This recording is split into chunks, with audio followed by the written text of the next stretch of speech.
Hey Walter, como você está? Não muito bem, Lucy. Estou com muita dor nas mãos e elas estão inchadas. Você já procurou um médico? Pode ser sério, viu? Ainda não. Vou depois do trabalho.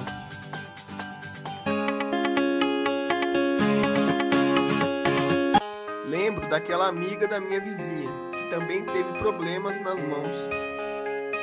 As mãos dela ficaram... Doutora, a minha mão está doendo e inchada. É grave? Está parecendo ser artrite reumatoide. Mas se acalme, meus alunos irão te explicar mais sobre.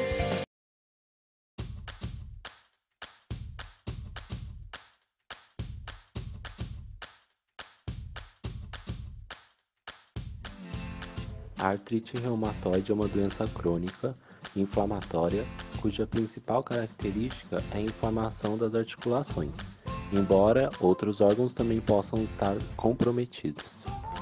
A artrite reumatoide é uma doença autoimune, ou seja, é uma condição em que o sistema imunológico, que normalmente defende o nosso corpo de infecções, vírus e bactérias, passa a atacar o próprio organismo. No caso, o tecido que envolve as articulações, conhecido como sinóvia. A inflamação persistente das articulações, se não tratada de forma adequada, pode levar à destruição dessas articulações, o que ocasiona deformidades e limitações para o trabalho e para as atividades da vida diária. A artrite reumatoide é uma doença que ataca aproximadamente 0,5% e 1% da população mundial adulta. Agora, se considerarmos apenas indivíduos entre 55 e 75 anos de idade, esse percentual aumenta para 4,5%. Essa doença pode se manifestar em qualquer idade, entretanto, é mais frequente entre os 40 e 60 anos. Além disso, ela é 3 vezes mais comum nas mulheres do que nos homens. Pessoas de todas as origens estão sujeitas a desenvolver a artrite reumatoide. Contudo, aparentemente, ela é menos comum na África e na Ásia do que nos Estados Unidos e na Europa.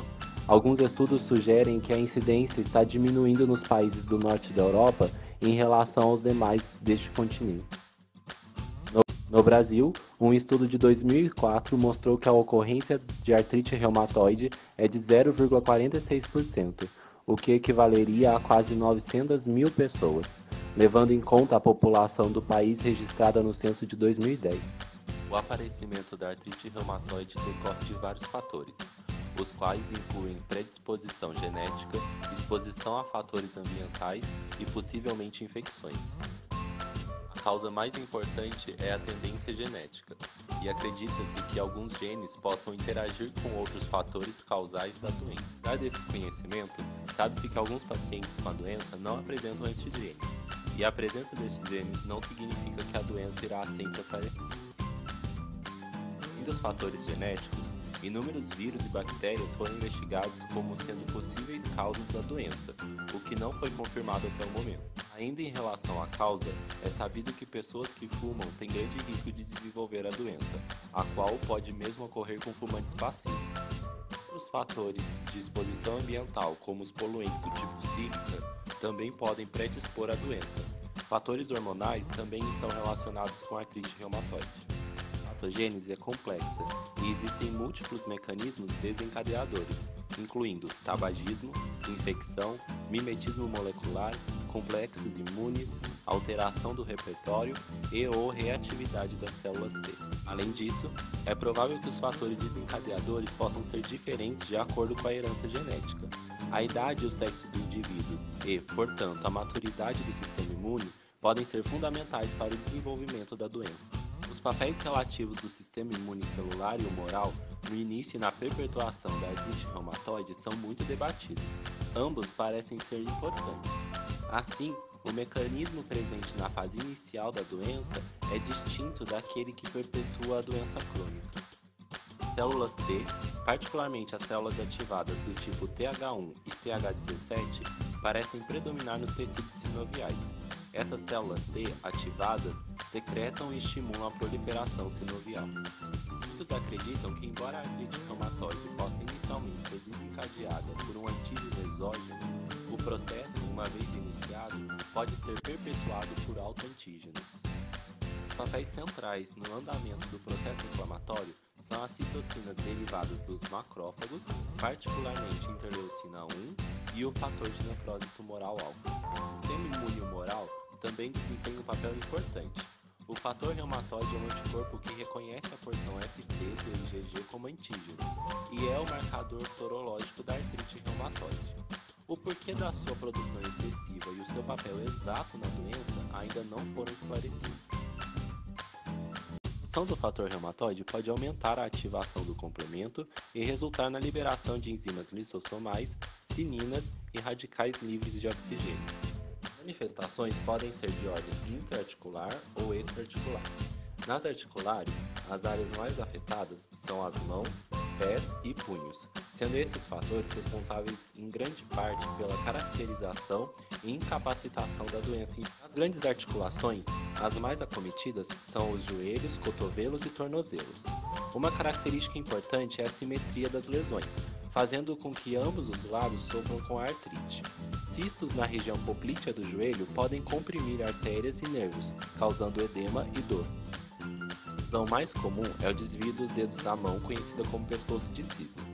Também são afetadas outras articulações, como as localizadas entre as vértebras C1 e C2, as cricoaritenoides e as submandibulares, estas últimas podendo produzir prejuízos na fala. As manifestações extraarticulares mais comuns incluem fadiga, febre e perda de peso. São frequentes o aparecimento de nódulos subcutâneos em regiões que são mais expostas à pressão e em superfícies extensoras. A presença de nódulos no pulmão pode ser confundido com carcinoma pulmonar. Já o comprometimento cardíaco é encontrado em quase 50% dos pacientes, devido, ao que se acredita, a processos de inflamação crônica. As taxas de morbidade e mortalidade estão elevadas. Não há um achado clínico ou exame laboratorial que seja patognomônico da artrite reumatoide. Requer, portanto, um conjunto de dados característicos da história clínica e exame físico do paciente. Os critérios de classificação da artrite reumatoide auxiliam no diagnóstico dessa doença. São eles: rigidez matinal maior ou igual a 1 hora, edema em 3 ou mais articulações, edema em articulações da mão, edema simétrico, nódulos subcutâneos, fator reumatoide no soro e erosões ou ósseos. Os 5 primeiros critérios são clínicos, enquanto apenas os 2 últimos são laboratoriais. Outra importante ressalva é o fato de os 4 primeiros critérios necessitarem de um tempo de duração de ao menos 6 semanas, para não serem confundidos com outras síndromes virais que causam artrite. O fator reumatoide é a característica laboratorial mais importante na artrite reumatoide, estando presente em cerca de 80% dos pacientes. Além disso, a presença de anticorpos antipeptídeos citrulinados, ACPA, é sugestiva de artrite reumatoide, estando presente em cerca de 70% dos pacientes. A presença de anemia crônica, trombocitose, reagentes de fase aguda e proteína C reativa também são comuns acompanhando a evolução da doença. Não há uma cura conhecida para a artrite reumatoide. Portanto, seu tratamento deve ser decidido levando em consideração a relação médico-paciente, além de uma interação entre diferentes áreas da medicina, como reumatologistas, fisioterapeutas, ortopedistas, entre outros. Tratada precocemente, a remissão é possível em cerca de metade dos casos, exigindo o uso contínuo de medicamentos. Na maioria dos pacientes, há uma combinação entre drogas modificadoras do curso da doença, DMCD, anti-inflamatórios não esteroidais, os AINES, e ou glicocorticoides. Os AINES são importantes apenas para o alívio dos sintomas, não desempenhando um papel importante na alteração do processo patológico. Além disso, sua toxicidade gastrointestinal deve ser levada em consideração, uma vez que estudos indicam um aumento de toxicidade cardiovascular pela inibição da COX-2 em pacientes com artrite reumatoide. Os glicocorticoides, por sua vez, são drásticos e rapidamente efetivos na melhora sintomática, além de diminuir a progressão radiográfica da doença. No entanto, sua toxicidade, principalmente no uso crônico, é grande e devastadora. As DMCDS são medicamentos que inibem o processo patogênico da doença na sinóvia, além de modificar o potencial impactante da artrite reumatoide, interrompendo ou lentificando a sua progressão radiográfica. O fim, os DMCDs convencionais são fármacos que possuem tempo de ação entre 2 e 6 meses. Devem, portanto, serem prescritos com associação a um outro anti-inflamatório, como os glicocorticoides. Incluem medicamentos como metotrexano, sulfasalazina, leflunomida, azatioprina e minocilina.